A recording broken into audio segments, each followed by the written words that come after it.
dia merasa ada kandidat yang visinya tidak sesuai dengan apa yang menjadi harapan dia. Dalam konteks inilah Jokowisme itu menjadi penting dan cawe-cawe itu patut didukung. Cawe-cawe itu bukan untuk kepentingan Pak Jokowi.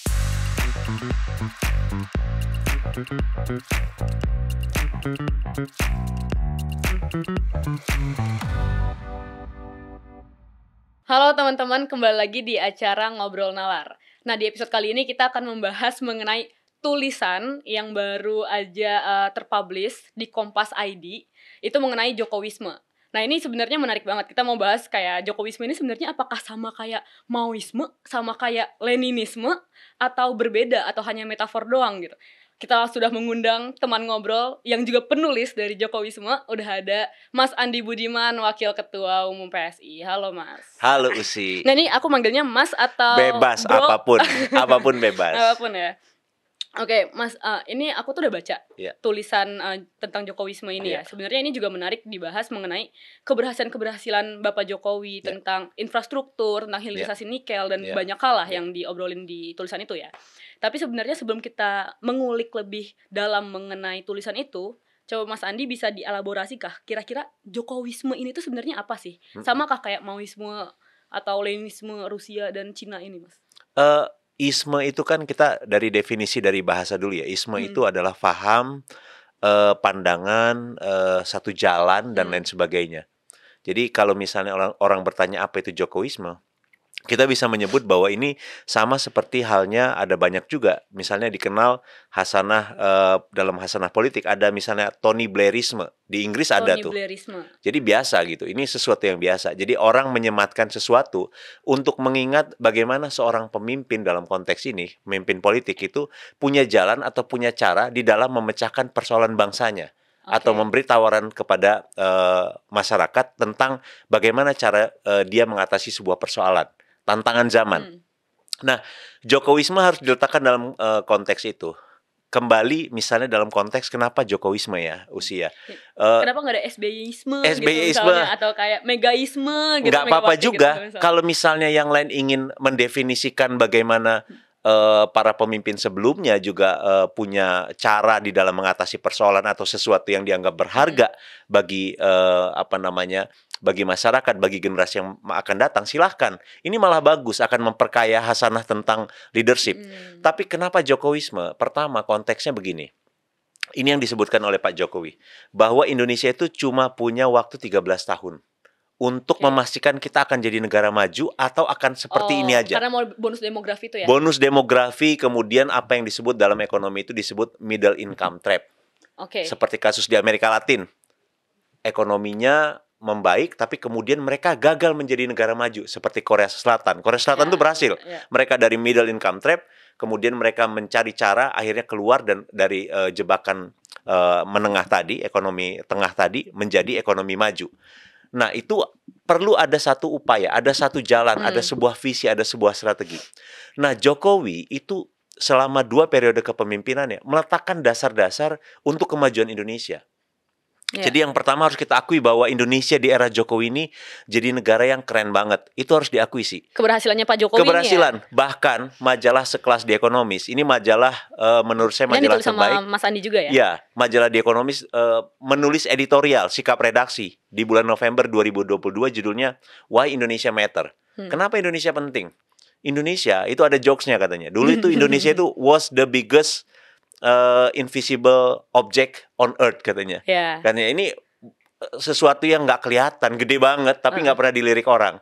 Tapi di era Jokowi tiba-tiba semua orang melirik Indonesia. Terutama hilirisasi yang nikel itu ya. Ekonomi kita tiba-tiba melompat sangat keren sih. Pendapatan, kesejahteraan Indonesia membaik. Kemudian kita menjadi semakin penting di mata dunia karena ada banyak hal ya. Termasuk juga potensi Indonesia dari hilirisasi. Kita punya 1/4 cadangan nikel dunia. Ini material yang dibutuhkan untuk revolusi industri kendaraan otomotif di masa yang akan datang. Bayangkan, Indonesia akan jadi sekeren itu. Bahkan muncul istilah yang namanya Indonesia is the next green superpower. Bayangkan, superpower. Orang-orang menyebut kita akan menjadi kekuatan ekonomi nomor 4 di dunia. Dan itu sudah dirintis oleh Pak Jokowi. Dia merintisnya dengan cara yang... Selama 10 tahun ini lah, 9 tahun ini lah. 9 tahun. Dengan visi yang clear. Pertama, dia bangun infrastruktur fisik, dia bangun jalan, jembatan, pelabuhan, bandar udara, dan lain sebagainya. Itu adalah sesuatu yang sangat elementer. Para ekonom menyebut salah satu cara untuk keluar dari kemiskinan atau mensejahterakan rakyat kalau misalnya di antara masyarakat ini terkoneksi satu sama lain. Tapi Mas mau nanya juga mengenai taruhlah perekonomian ya. Aku juga baca tulisan Mas Andi itu mengatakan bahwa perekonomian di tengah COVID itu pun juga naik. Di saat negara lain itu turun, kita naik 5,03% kalau misalnya ya. Correct me if I'm wrong, tapi kita juga bisa melihat dari utang, Mas Andi. Utang Indonesia per November 2022 itu menyentuh sampai hampir 7.500 lebih triliun. Which kalau misalnya kita bandingin sama 9 tahun ke belakang, itu naik sekitar 4.450 triliun gitu. Nah, ini gimana? Apakah pertumbuhan ekonomi itu masih bisa dibilang sebagai keberhasilan ketika utang kita juga semakin menambah? Nah, kalau kita ngelihat utang itu gambaran sederhananya gampang. Kalau misalnya USI punya penghasilan taruhlah 10 juta rupiah, taruhlah begitu ya. Kemudian hutangnya 2 juta. Kalau dalam ekonomi biasanya itu rasio antara hutang dengan pendapatan itu di bawah 30%. Yang sehat itu begitu. Nah, kalau misalnya bukan nilai 2 jutanya, bagi orang yang penghasilannya 3 juta, utang itu akan terasa sangat besar. Orang penghasilan 3 juta tapi hutangnya 2 juta. Utangnya 2 juta. Tapi bagi orang yang punya penghasilan 10 juta, 20 juta, 30 juta, hutang itu jadi relatif. Jadi yang harus dilihat adalah rasionya. Dan sejauh ini kita itu bisa menjaga rasio dengan cukup baik. Ini memang agak naik hutang kita, tapi ini terjadi di semua negara gara-gara COVID. Orang harus banyak bayar biaya untuk orang sakit, orang meninggal, kesehatan dan sebagainya. Utang Indonesia itu sekitar 30 sekian persen rasionya. Itu jauh lebih baik. Amerika 120%, Jepang itu 300%. Utangnya lebih besar dari pendapatannya. Semua negara-negara besar itu sekarang punya masalah yang serius dengan soal utang. Tapi ini dampak dari COVID. Di dan Indonesia kita, 30% ya? 30 sekian persen. Ini relatif baik dari segi jumlah. Itu dari segi jumlah. Jadi jangan dilihat jumlahnya, tapi dibandingkan dengan pendapatan yang kita punya atau penghasilan kita sebagai sebuah negara. Jadi ini masih ada di dalam kontrol. Yang kedua, kalau membaca utang luar negeri, kita harus lihat struktur utangnya. Utang ini utang dari mana? Sebagian besar utang Indonesia itu adalah utang dalam negeri. Jadi orang ketika pemerintah mengeluarkan surat utang di dalam negeri dibeli oleh masyarakat. Jadi ini utang dalam negeri relatif aman. Ini bentuk kepercayaan, bukan dari luar. Ini bentuk kepercayaan masyarakat juga bahwa mereka percaya kalau mereka berinvestasi membeli surat utang negara, itu akan negara ini akan aman. Mereka percaya bahwa negara ini akan sustain dan lain sebagainya. Jadi kalau kita melihat utang, itu sebenarnya justru utang kita itu relatif aman. Dan yang paling penting, utang kita itu dipakai untuk hal-hal yang sifatnya produktif, membangun jalan, jembatan dan lain sebagainya. Ini sama sekali berbeda dengan misalnya pada masa Orde Baru di mana hutang luar negeri kita dipakai dengan cara yang tidak bertanggung jawab, tidak efisien, tidak jadi barang. Kalau sekarang kan kita jadi jalan, jembatan dan kita nikmatin semua sih. Nah, saya lanjutkan tadi terkait dengan visi Jokowi. Dia udah bangun infrastruktur. Berikutnya dia sedang membangun yang namanya infrastruktur sosial. Infrastruktur sosial itu adalah pendidikan, kesehatan. Karena orang itu atau masyarakat itu akan berkembang kalau mereka bisa berkembang sebagai manusia semaksimal mungkin. Dan itu mereka bisa dapatkan kalau mereka sehat dan cerdas. Jadi Jokowi sadar banget cara mencapai kemajuan itu koneksinya diperbaiki, sumber daya manusianya diperbaiki. Kemudian dia membangun sesuatu yang luar biasa lewat apa yang disebut hilirisasi. Indonesia ini satu-satunya kesempatan baru bagi Indonesia untuk membangun kembali basis industri yang hancur puluhan tahun. Kita gagal bangun industri apapun. Ini kesempatan baik, kita punya sumber daya mineral yang sangat luar biasa, mineral langka yang dicari semua orang. Kita proses itu di sini, kita jual dengan harga yang tinggi, membuka lapangan pekerjaan, dan yang paling penting adalah dengan strategi hilirisasi itu, Jokowi mengurangi kesenjangan antara Indonesia bagian barat dengan Indonesia bagian timur. Satu masalah yang sangat serius. Jadi Jokowi sebetulnya sedang menjawab persoalan keadilan di dalam soal ini. Tapi Mas, kalau misalnya kita ngobrolin soal kesenjangan tadi yang lagi coba dikurangi lah sama Pak Jokowi dari Indonesia Timur dan Indonesia Barat gitu. Kalau misalnya kita lihat juga lagi datanya per Maret 2022 itu rasio Gininya, indeks antara yang miskin dan yang kayanya itu meningkat, Mas. Jadi kalau misalnya Maret 2022 itu sekitar 0,384, tapi di November 2021 itu 0,381. Jadi ada ketimpangan tadi. Perekonomian misalnya ada pertumbuhan. Utang masih secara rasional 30 sekian persen. Dan itu dalam negeri. Tapi bagaimana dengan kesenjangan yang ternyata dibanding di tahun lalu, kesenjangan antara yang miskin dan yang kaya ini malah semakin naik. Itu gimana, Mas, cara melihatnya? Saya nggak tahu itu dalam 1 bulan ya perbandingannya. Kalau data saya kok seingat saya 2022 sama September 2021. September 2021 sampai Maret 2022. Karena seingat saya rasio Gini kita membaik, sedikit tipis ya membaik. Tapi ini kita bisa berdebat ya tentang itu ya. Maksudnya kita harus membaca kembali data yang benar yang mana ya. Bisa jadi usia yang benar. Tapi pada prinsipnya tren kita itu Gini rasio kita itu membaik dibandingkan periode 10 tahun sebelumnya sih. Trennya bahwa ada mungkin ya ada turun naik sedikit, banyak ya faktor yang menyebabkan ketimpangan itu misalnya menjadi memburuk itu bukan hanya karena kemiskinan yang meluas, bisa jadi jumlah orang yang pendapatannya atau ada orang yang pendapatannya meningkat secara drastis. Dan itu biasanya ada dalam ekonomi yang namanya trickle down effect. Jadi efek ke bawahnya nanti itu akan membuka lapangan pekerjaan, akan ada usaha baru yang dibuka dan sebagainya. Tapi sekali lagi kita harus melihat bahwa bagaimana orang seperti Pak Jokowi ini sangat serius menjawab isu kesenjangan, keadilan dan lain tadi. Komitmennya, hatinya itu betul-betul serius untuk memecahkan persoalan ini. Menurut saya ini yang tidak kita lihat dengan segala hormat dilakukan oleh para pemimpin sebelumnya gitu loh. Nggak ada ismu-ismunya ini ya. Ya orang bisa punya jasa masing-masing. Semua pemimpin itu punya legacy. Tapi menurut kami Pak Jokowi ini adalah pemimpin atau presiden yang terbaik yang pernah kita punya. Dan ini kita beruntung banget. Dan Pak Jokowi bilang kita punya kesempatan 13 tahun kita jadi maju apa enggak. Nah, kami melemparkan ide Jokowisme ini dalam konteks untuk memastikan bahwa 13 tahun ini kita akan ada di rel yang sama, akan terus melanjutkan kemajuan yang ada sekarang. Caranya adalah kita membangun satu standar, satu benchmark, satu mistar ukur. Jadi kita akan melihat kalau kita milih pemimpin nanti, dia visinya sama nggak dengan Jokowi ya tentang kemajuan Indonesia? Arahnya sama nggak?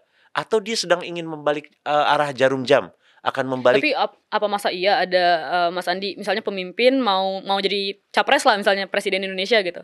Terus malah untuk kemunduran Indonesia. Bukan kemundurannya, tapi pilihan kebijakannya.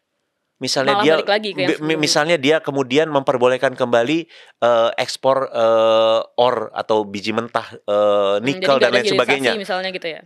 Itu kan bagian dari sebuah visi kemajuan bahwa kalau kita maju kita harus punya basis industri yang kuat. Kalau misalnya pemimpin berikutnya dia misalnya berpikir pendek, cari uang lebih cepat aja, jual aja ore.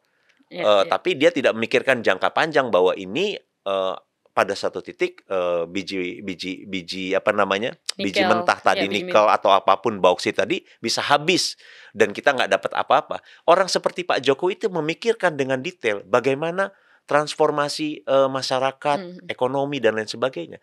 Nah, visi ini yang kita khawatirkan tidak ada di dalam kalau tidak ada di antara para kandidat, itu akan membuat arah kemajuan kita mungkin dia nggak bisa mundur juga atau belok sedikit atau berhenti dan lain sebagainya. Ini tidak kita inginkan. Jangan lupa jendela kita itu cuma 13 tahun sih.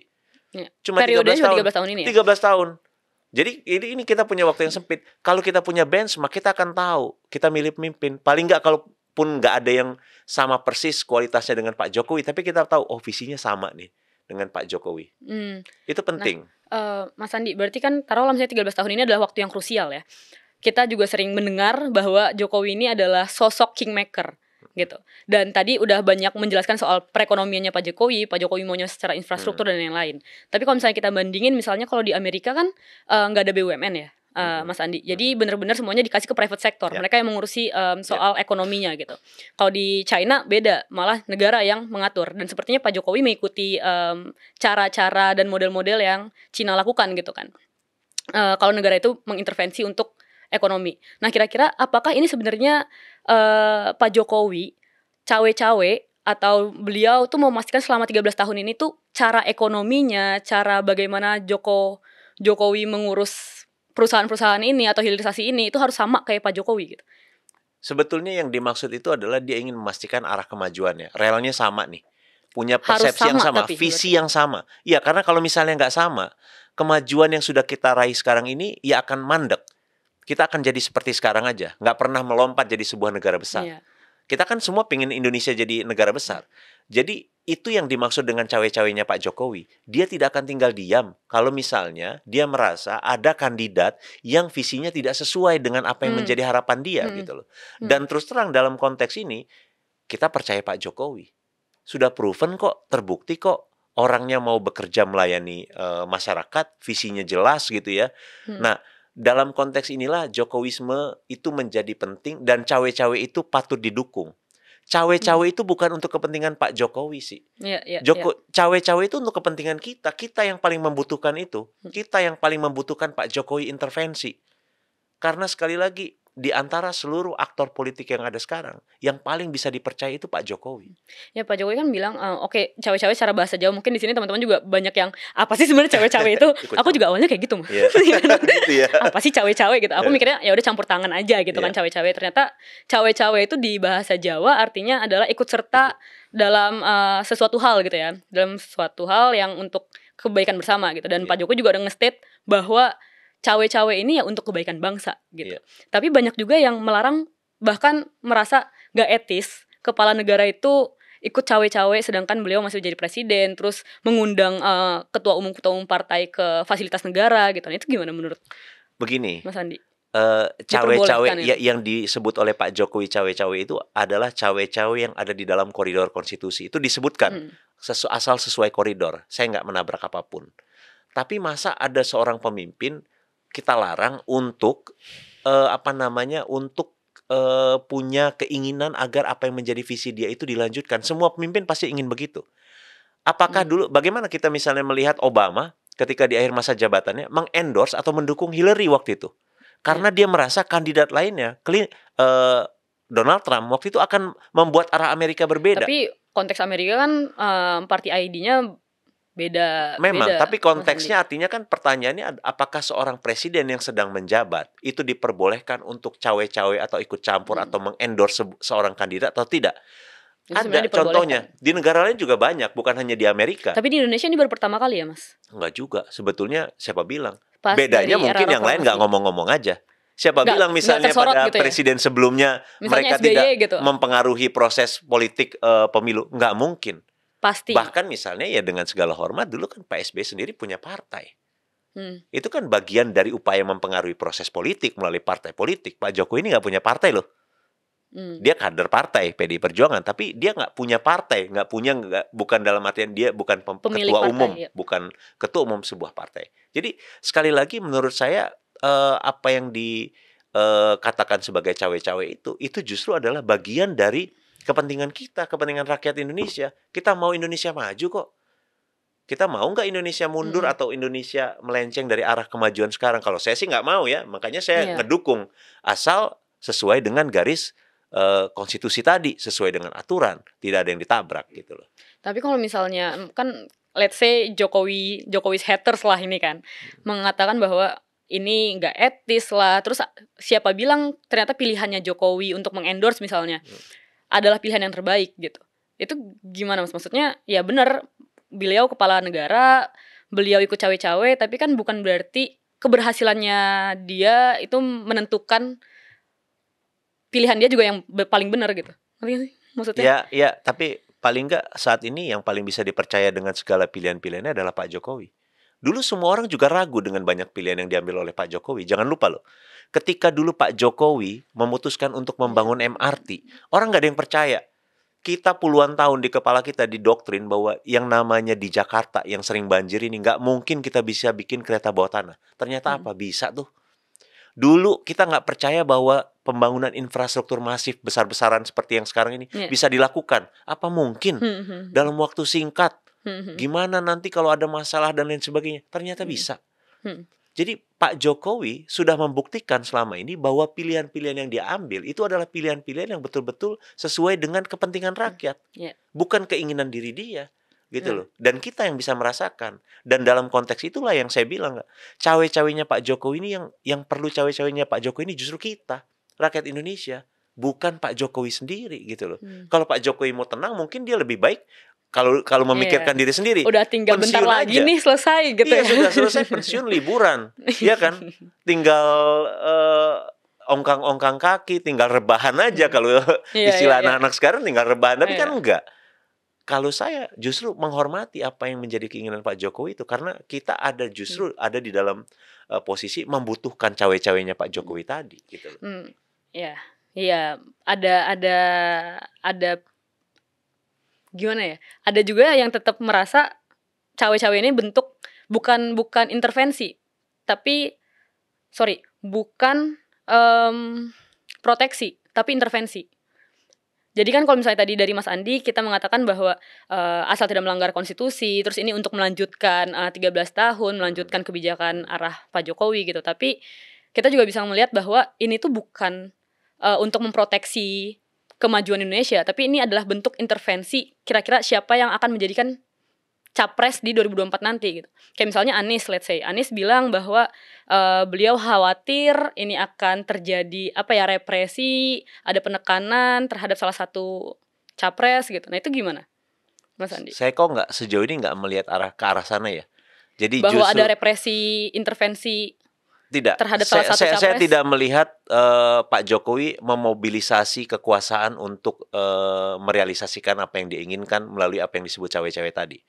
Cawe-cawe Jokowi ini tanpa menggunakan itu semua, itu sudah punya pengaruh yang besar banget.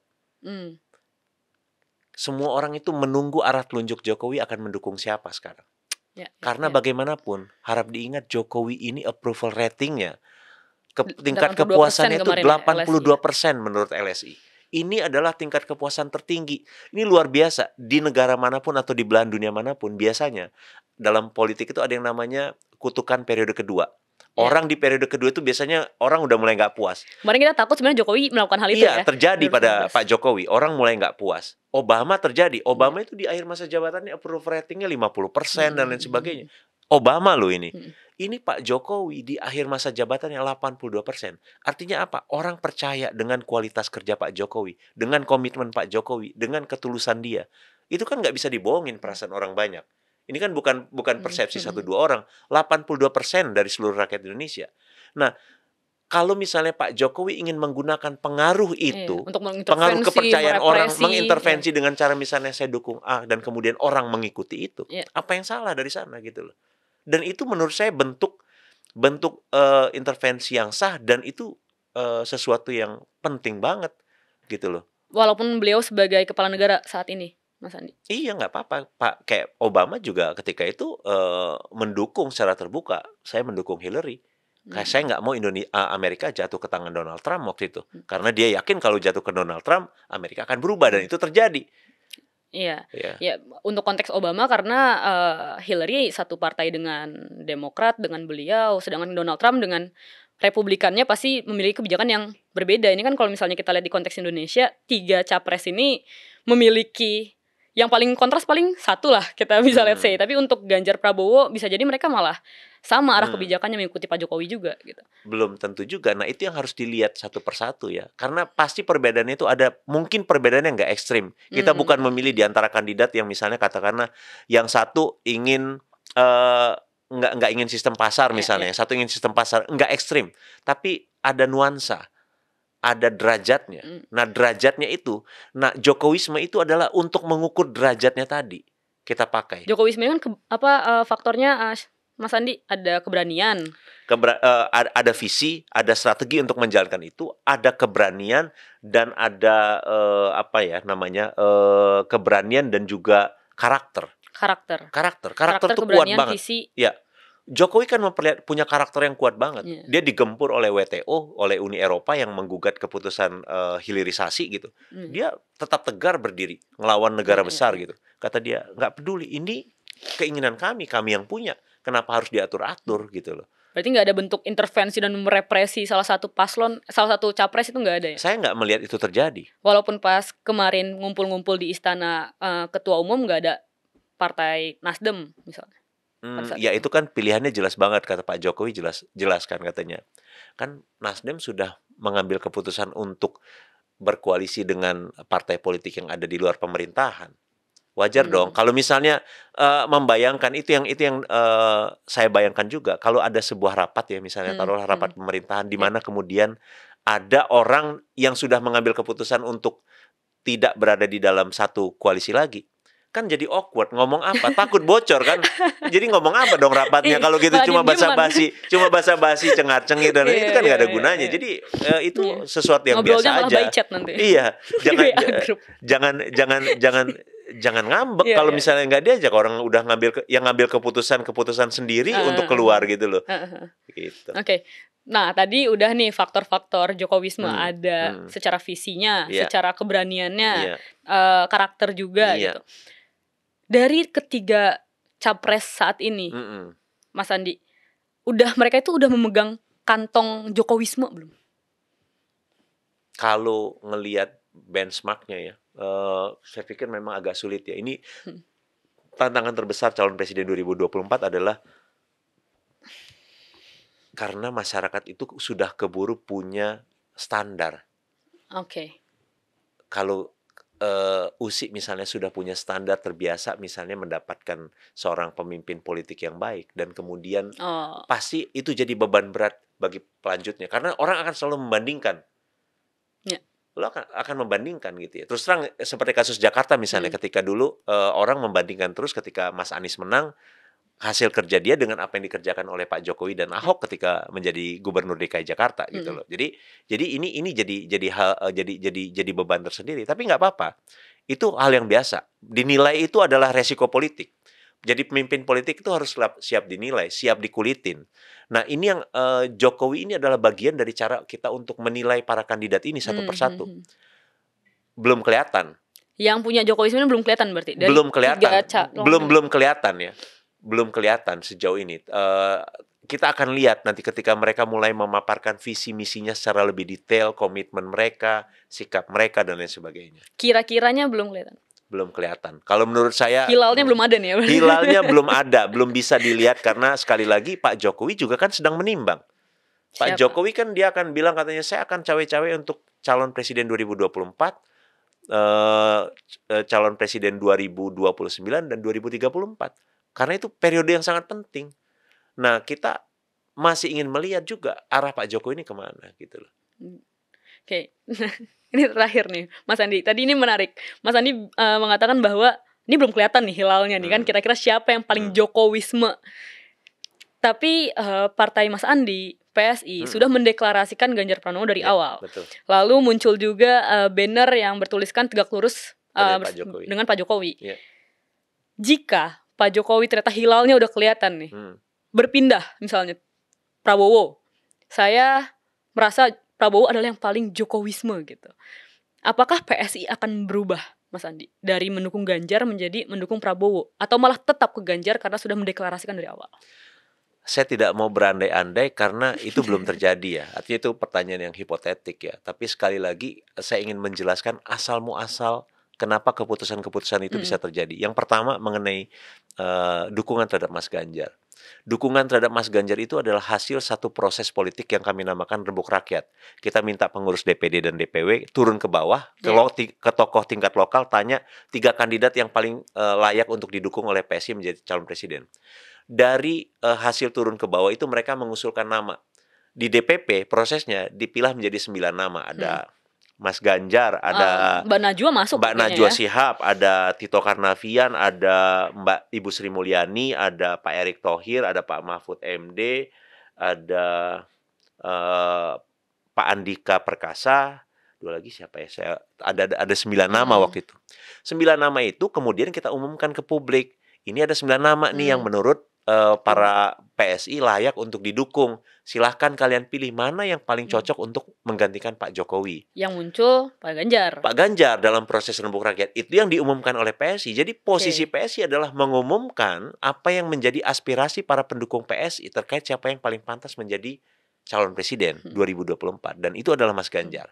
Nah, kemudian berikutnya mengenai proses tegak lurus kepada Pak Jokowi, karena kami merasa, ya sekali lagi ya, Pak Jokowi ini terus terang sekarang sedang berhadapan dengan kekuatan-kekuatan politik besar.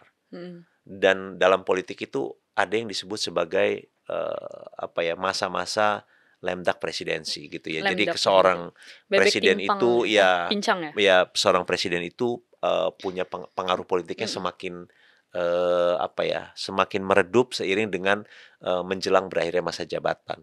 Nah, kita ingin memperkuat posisi Pak Jokowi agar dia punya kesaktian untuk mempengaruhi arah politik tadi dengan cara memperlihatkan kepada rakyat bahwa Pak Jokowi ini harus kita dukung secara total. Itu cara kita membangun memperkuat Pak Jokowi dalam berhadapan dengan kekuatan-kekuatan politik besar agar dia bisa mempengaruhi proses pemilihan presiden di 2024 sih. Jadi sebetulnya tujuannya itu. Kita ya terus terang di antara seluruh aktor-aktor politik yang ada, kalau saya sih cuma percayanya Pak Jokowi ya. So far ya terbukti, proven gitu ya. Jadi kalau Pak Jokowi misalnya udah arah politik nih, kayaknya Pak Prabowo yang bisa melanjutkan nih segala visi misi dan keberaniannya Pak Jokowi. Sebelum itu terjadi saya nggak bisa komentar. Tapi kalau misalnya udah kita undang lagi berarti Mas Andi. Harus diundang lagi oleh USI. Kira-kira bagaimana nih? Nah, ini menarik nih karena jadinya rada aku sendiri pun juga jadinya bingung. Ini kalau misalnya kita melihat secara bannernya PSI, tapi juga sudah mendeklarasikan Bapak Ganjar gitu kan. Ini kira-kira PSI itu memilih siapa? Karena kalau misalnya di PKPU itu kalau nggak salah harus mencalonkan ya partai politik itu ya. Atau itu buat partai politik parlemen yang ada di parlemen, parlemen ya? Wajib memilih atau mendukung kandidat yang ada di dalam berarti PSI pemilihan. Bisa saja tidak memilih. Ya nggak tahu, kita tentu ingin ikut aktif di dalam proses politik ya. Kita sebagai partai kan tujuan kita berpartai adalah mempengaruhi proses politik ya, pengaruhi proses kebijakan publik gitu. Jadi ya kita lihat aja nanti bagaimana hasilnya. So far percayain aja deh sama Pak Jokowi. Percayain aja sama Pak Jokowi. Terbukti kok. Sekali lagi dukungan PSI kepada Pak Jokowi itu bukan hanya dukungan bukan kultus individu ya, beda ya. Kita itu percaya pada value-nya Pak Jokowi, pada rekam jejak yang sudah diperlihatkan Pak Jokowi dalam memimpin Indonesia. Jadi ya kita percayakan. Kita lihat dinamikanya kan seperti apa. Nah, ini menarik nih. Ini berarti harus ngundang Mas Andi lagi nih untuk selanjutnya. Kira-kira nih tapi Pak Jokowi akan mendeklarasikan secara tersurat ya Mas Andi ya, kira-kira ya. Feeling saya mungkin begitu. Akan ya? Feeling saya akan begitu. Nah, berarti kalau seperti itu akan mengundang Mas Andi lagi. Melihat kira-kira nih PSI kemana nih ininya ya. Aku mau nanya terakhir, Mas Andi. Jokowisme ini apakah akan menjadi suatu, kan metafor ya, tapi akankah menjadi suatu style gaya kepemimpinan baru yang juga mendunia seperti yang sudah terjadi di Cina atau Rusia? Bisa jadi begitu, tapi yang paling jelas adalah ini akan bisa jadi semacam panduan tentang kepemimpinan politik di Indonesia. The standard ya. Ada standar tentang macam-macam. Pak Jokowi ini nyiptain banyak standar baru. Misalnya dalam politik ya, bayangin Pak Jokowi ini adalah salah satu contoh branding politik paling sukses di Indonesia. Bayangin ya, dulu kita tahu politisi itu kerjanya hobinya pakai jas, pakai dasi, rapat di gedung yang dingin dan lain sebagainya. Pak Jokowi melawan arus. Pakai apa namanya? Dia pakai kemeja sama jaket itu loh, bomber. Jaket bomber, pakai kemeja putih, lengannya digulung, pakai sneaker, masuk ke gorong-gorong. Terus kemudian tiba-tiba pandangan kita berubah. Oh iya, harusnya politisi itu begini, harusnya pemimpin politik itu begini. Harus belusukan, siap kerja, dan itu dibuktikan dengan karakter Pak Jokowi yang pekerja keras. Itu legacy loh. Dia mewariskan sebuah cara pandang politik baru kepada kita semua tentang bahwa yang namanya pejabat itu nggak kayak gitu. Lo harusnya ya biasa aja, kayak orang biasa. Kayak Pak Jokowi, bahwa politisi keren tuh ya kayak gini gitu loh. Sampai bahkan segala hal tentang Pak Jokowi aja diburu anak muda, bener nggak sih? Dia pakai jaket bomber, orang langsung belanja. Aku sempat beli sih. Sempat beli, bener kan? Itu salah satu contoh branding terbaik. Ketika Pak Jokowi pakai payung, orang nyari payungnya beli di mana Pak, sendalnya beli di mana, dan dia secara otentik itu dia pakai produk lokal, itu keren banget juga kan. Mempromosikan barang-barang lokal. Jadi Jokowisme ini akan bisa jadi mendunia juga lah, karena menciptakan jadi standar baru di Indonesia. Dan Pak Jokowi ini adalah salah satu contoh terbaik dari hasil demokrasi Indonesia. Itu yang disebut Indonesian Dreams. Wah. Kita semua bisa datang dari latar belakang apa aja. Pak Jokowi kan bukan dari orang kaya, bukan dari elit politik. Kalau kita dengar cerita hidupnya kan bukan cerita hidup yang mudah, pernah digusur dan lain sebagainya. Untuk sekolah itu harus perlu perjuangan. Tapi karena dia belajar dengan keras, bekerja dengan keras, dan mau melayani masyarakat, akhirnya bisa terpilih menjadi presiden. Jadi siapapun kamu, apapun latar belakangmu, asal kamu bisa belajar atau bersedia belajar dengan keras, bekerja dengan keras, kamu bisa mencapai impian tertinggi yang ada di Indonesia, menjadi pemimpin tertinggi, jadi presiden. Itulah Indonesian Dreams. Siap. Saya mau jadi presiden. Nah itu dia, bisa sih. Bisa dong. Oke. Baik, makasih banyak Mas Andi. Ini kita udah ngobrolin soal Jokowisme, tapi kita akan mengundang lagi ya Mas Andi ketika sudah ada kira-kira Jokowi endorsement-nya ke siapa, dan apakah arah politik PSI akan berubah gitu. Ini kan pertanyaan baru lagi. Dan Jokowisme ini gimana menurut teman-teman? Apakah Jokowisme ini benar adanya, atau menurut teman-teman malah justru enggak, Jokowi banyak ninggalin utang, banyak kesenjangan dan lain-lain? Komen di kolom komentar, dan sampai jumpa di episode berikutnya. Bye-bye.